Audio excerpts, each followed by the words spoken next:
In this video, I'm going to be sharing with you how myself and two other friends traveled to Canada by road at the worst possible time of the year. Coming right up after this.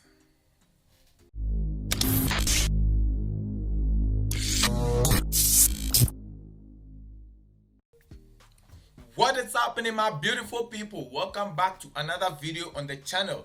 My name is Richard and I provide tips, tricks, strategies to enhance your international student experience. I also sometimes share my experiences living in the United States as an international student. So if this is content that you like, consider hitting the subscribe button and turning on the notification bell so that anytime I post a video, you will be one of the first people to be notified. Alright, so having said that, in this video I'm going to be sharing how a group of friends and myself decided to take an impromptu trip to Canada during spring break of 2019. Now the reason I'm going to be sharing this video is that it's going to sort of provide perspective into how you as an international student or anybody else for that matter can plan a trip with a few friends without necessarily spending a lot of money or breaking the bank and going on a trip somewhere. All you need is the right logistics, a place to go, some things that you can do there, and a place to sleep. So if you're ready, let's jump right into the video. Okay, so welcome back. So this is not going to be like the regular videos that I sit here and talk to you, but I'm actually going to take you on a journey where you get to see like some of the things that we saw and experience some of the things that we did. And in between, I'll be sharing, some things that you need to keep in mind if you are planning a trip with a group of friends. So on a cold spring break day, I personally did not have any plans, but I heard chatter that a friend of mine who had a car was planning a trip to Canada. So I called him and I was like, I hear you are going to Canada. I am interested. Now, bear in mind, I already had a Canadian visa. So if you are an international student and you do not have a Canadian visa, but you want to know the process of acquiring a Canadian visa, leave a comment in the comment section below and I'm going to do a full video to cover that. But yes, as soon as I got into the United States, I applied for a Canadian visa. And so I already had my visa. So don't think that I just woke up and I went into Canada. Anyway, back to the story. So I called him and I was like, hey, I'm interested in going on this trip. What are the logistics? What do we need to do? So the first thing for us was, how are we going to get there? Again, we were traveling on a budget. And so if you are planning on going on a road trip, again, if one person has a car, that does well, but know that the rest of you are going to have to chip in for gas. So he had a car and I told him that I did not have any problem chipping in for gas. So we got our paperwork signed, and as an international student in the United States, if you are leaving the country, you need to have your designated school official sign your form I-20. That is the only document that the border patrol will look at and recognize that you are a student before you will be allowed to come back into the United States. So please, if you are an international student and you are traveling outside of the United States, do not leave your form I-20 behind. So we had all of that done, and my friend already had booked a cheap hotel room and all of us were going to stay there. He also had tickets to some of the places that we were going to visit, and for us, we were going to visit the Niagara Falls. So we could have still visited Niagara Falls from the New York side, but we wanted to cross the border to go into Canada, which offered a whole different experience, especially with the time being winter and a lot of snow happening. But anyway, the drive was fun. It was really nice until we had to go get brand new tires for the car because we ran into a flat tire and the tire had literally worn out to the extent that we had to change the tires. Hey everybody, so we were on our way to Canada and unfortunately we had to make a pit stop because we just realized that our tires are bad and actually one of them is peeling off, and so we are at a tire center trying to have it fixed. and then we can be on our way again. Anyway, we changed our tires and then we were on our way into Canada. The drive was pretty much fun. My friend drove by himself. If you are going with other people who know how to drive, you can take turns in driving, but yeah, my friend loves to drive, which was cool. So anyway, fast forward, we get into Canada, different country, everything felt different. And as you can see from some of the videos that I'm showing, you see that I highlight some of these things in the video. But yeah, so we rested, tried to find food, which was okay. We found a really decent Chinese restaurant. I'm not really a fan of eating out, so it was kind of difficult, but I enjoyed the food. It wasn't that bad. So then we had plans to visit Niagara Falls and the Butterfly Sanctuary, which is an amazing place, or one of the amazing places that I've been. If you ever visit Niagara Falls and you do not visit the Butterfly Sanctuary, you've missed out. So the next morning, What's happening, my beautiful people? It's the morning after the night we arrived in Canada, Ontario to be precise. It's cold, chilly as expected in Canada, but we are still getting the day started. We decided to drive straight to Niagara Park, parked our car, and we saw some interesting places. Finally, we are right in front of the falls, and this is incredible.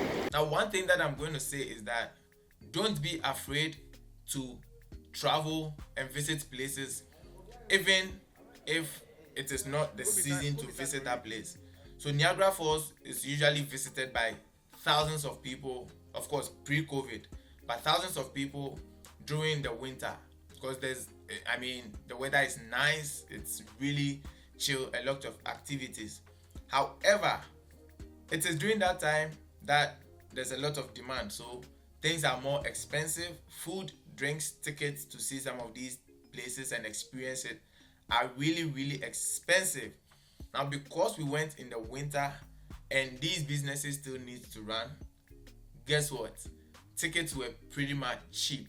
After a couple of walks and taking pictures, we'll finally get to the welcome center and the gift shop, and so we're about to redeem our ticket vouchers and then adventure begins. But there's a lot to see.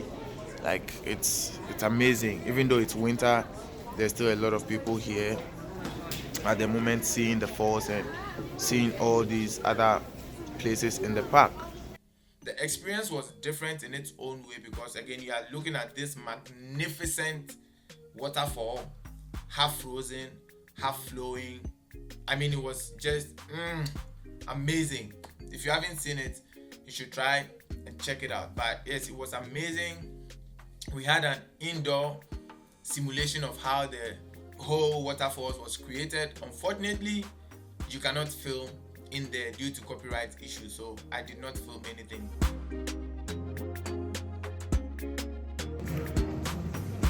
Can you say hi to my friends? Hi. Hello.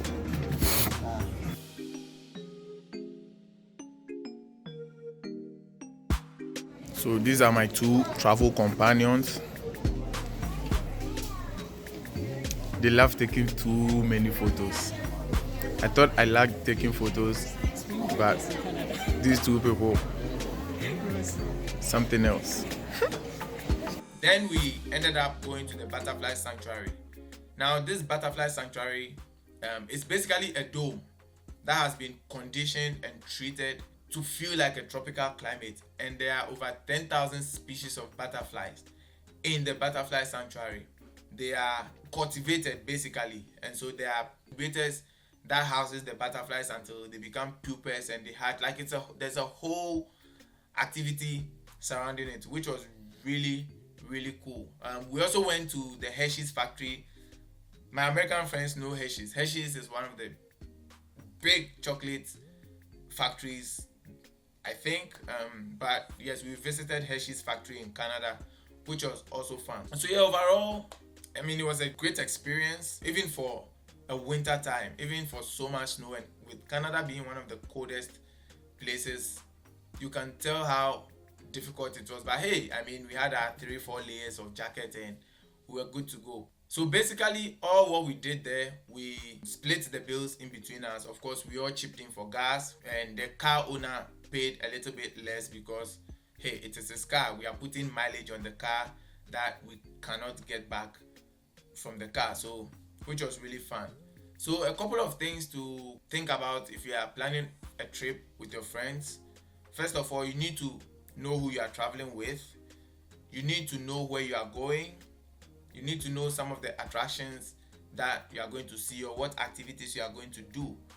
Because when you return or when you are crossing back into the United States, chances are that they are going to ask you, so why did you leave the country? What and what did you go to do? So these are some of the things to keep in mind.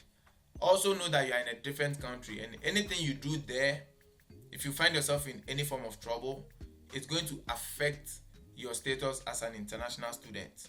So please, if you are visiting a different country, be careful and be mindful of what you do there and make sure that you are staying safe. Another thing to consider is you can choose to go for comfort, which means you are going to have to rent separate rooms and be comfortable, or you can just choose to cramp up into one room and use that extra money for something that will enhance your experience.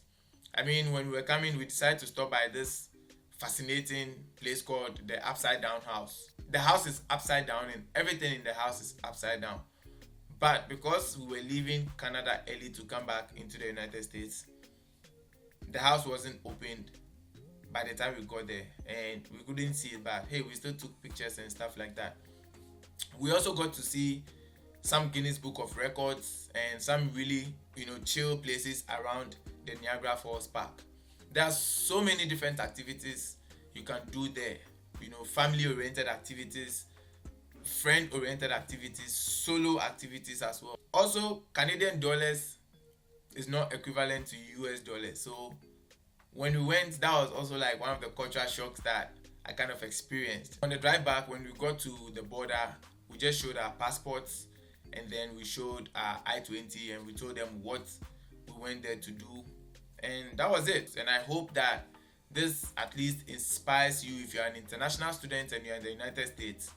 Once COVID is over, you have a multiple entry US visa. What prevents you from just going out there to visit a different country? Mexico, Canada, I have friends who even visited Brazil.